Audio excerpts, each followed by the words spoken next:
Good morning, folks. It's Diamond with the Oppenheimer Ranch Project and Magnetic Reversal News, bringing you a grand solar minimum update Tuesday, February 25th, 2 p.m. Mountain Time 2020.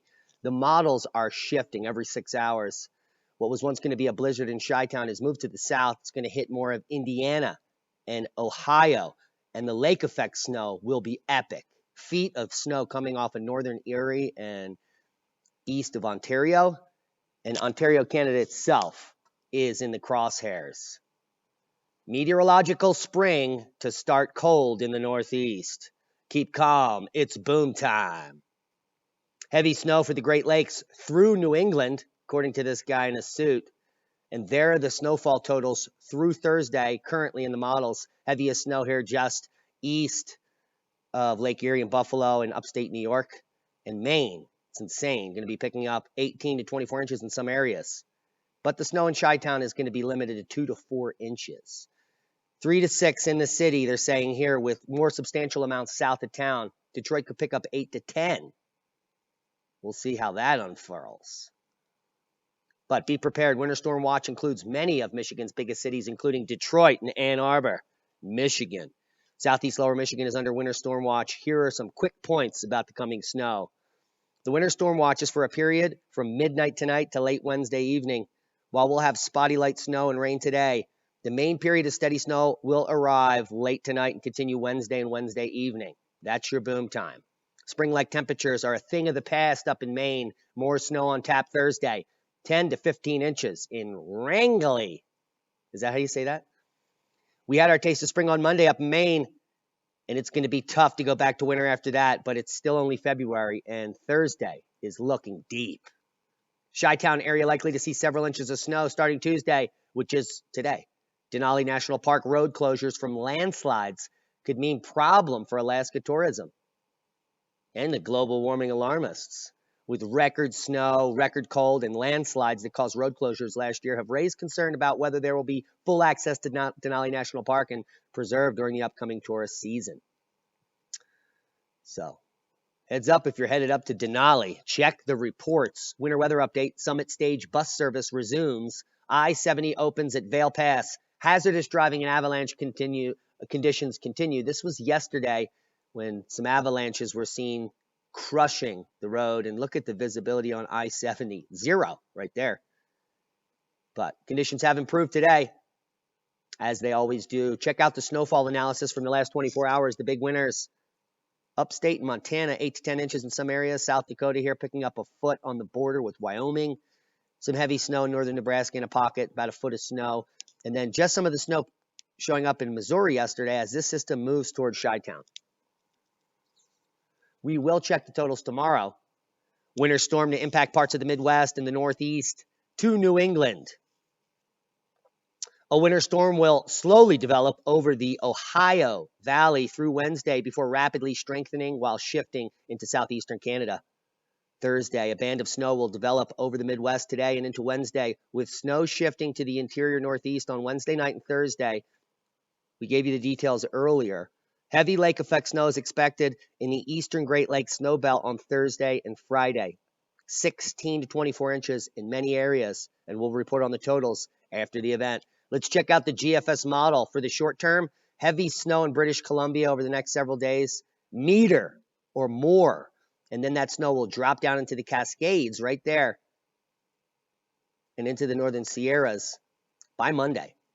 But that's not after the Northeast is pummeled and there's some heavy lake effect snow. Snow all the way down through West Virginia, all the way down potentially into Georgia.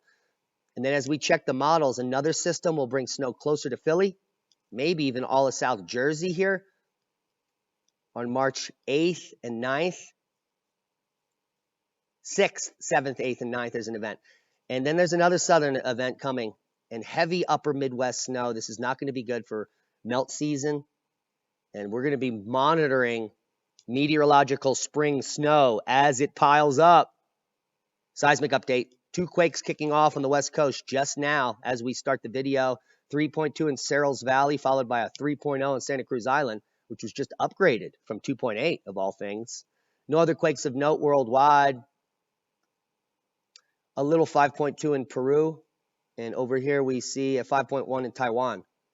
All normal activity Worldwide volcano news update. Taal volcano in the Philippines. Occasional minor steam emissions. Nothing fantastic happening there. No significant volcanic eruptions. Most recent 25,000 feet Popo blast, as well as Fuego, Kluchskov. And Kluchskov is quite spectacular here. Ongoing Strombolian activity from the summit crater. KVERT recorded a moderate explosion at the volcano that generated an ash plume, which reached 16,000 to 23,000 feet. Drifted 84 kilometers away towards the east. Strombolian activity continues near the summit crater. Do not camp there. Period. 13 dead and 150 injured in New Delhi clashes amid Trump's visit. Oh my. Things were on fire. Come check out the video. It's crazy. It's like fires in the street. People are pissed. And against the New Citizens Act, which is... And you heard it there. It's against the New Citizens Act that allows non-Muslims to become citizens. Oh, the horror. Uncharted territory, carbon dioxide expected to peak at levels last seen during the Pliocene epoch. Oh my goodness. This means more crops, more greening of the forests. It's amazing. Has nothing to do with the smoke they picture in the background. Everything to do with plant food. But as we know, during grand solar minimums, seasons become quirky. It gets warm in the winter, gets cold in the spring, and it snows in the summer. Safety aspects of indoor farming signal a change in agriculture. Hail, winds, flooding, all liabilities in the farming industry. And with the weather we've been experiencing, a liability indeed. And farmers are looking to go inside. Now, we've been advocating for rigid greenhouses since we started the channel. The only greenhouse that we ever built that was not rigid is gone, smashed, covered, crushed, obliterated, done. The rigid greenhouses, still there, up and running, smooth as silk.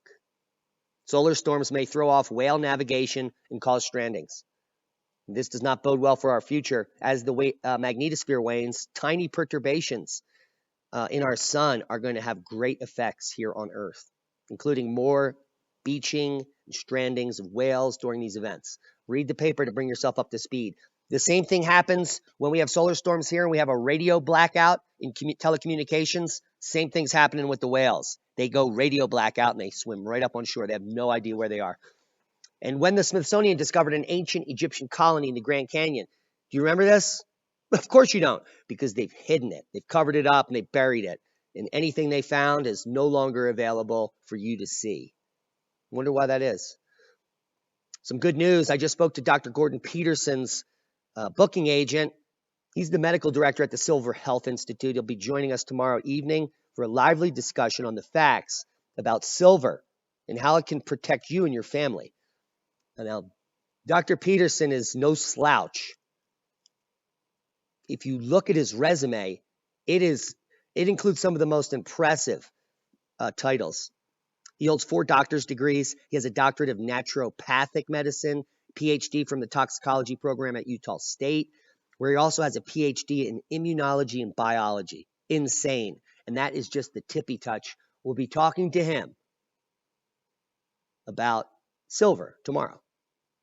And I'll leave you links to his websites here.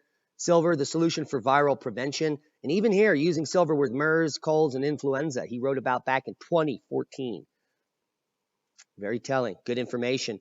And also, later in the week, on Saturday, Dr. Richard Allen Miller is going to be joining us again for an amazing escapade. And we're going to talk about some of the amazing books and documents and interviews he's had over the years, including the Herb Market Report.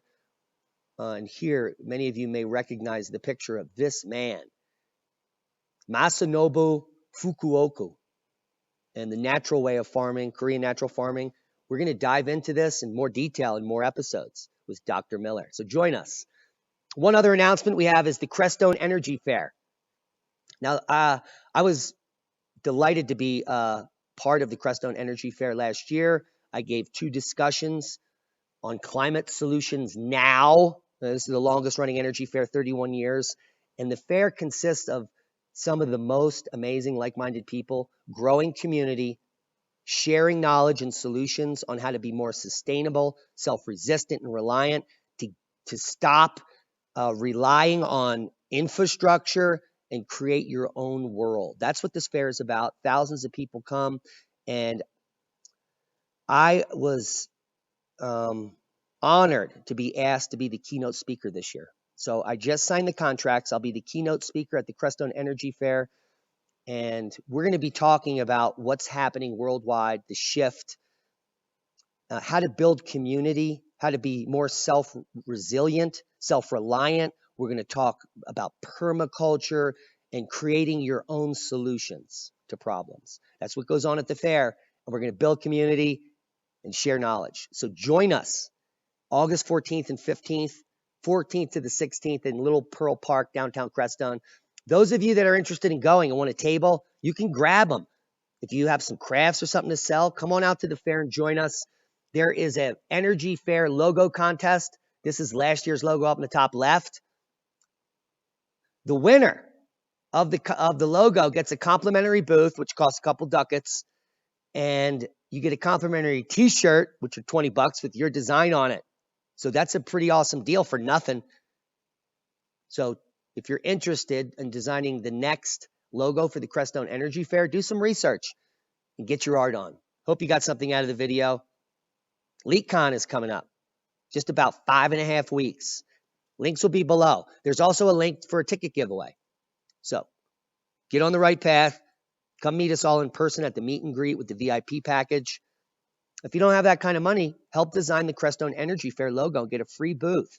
Drive out there and boogie down with the rest of us.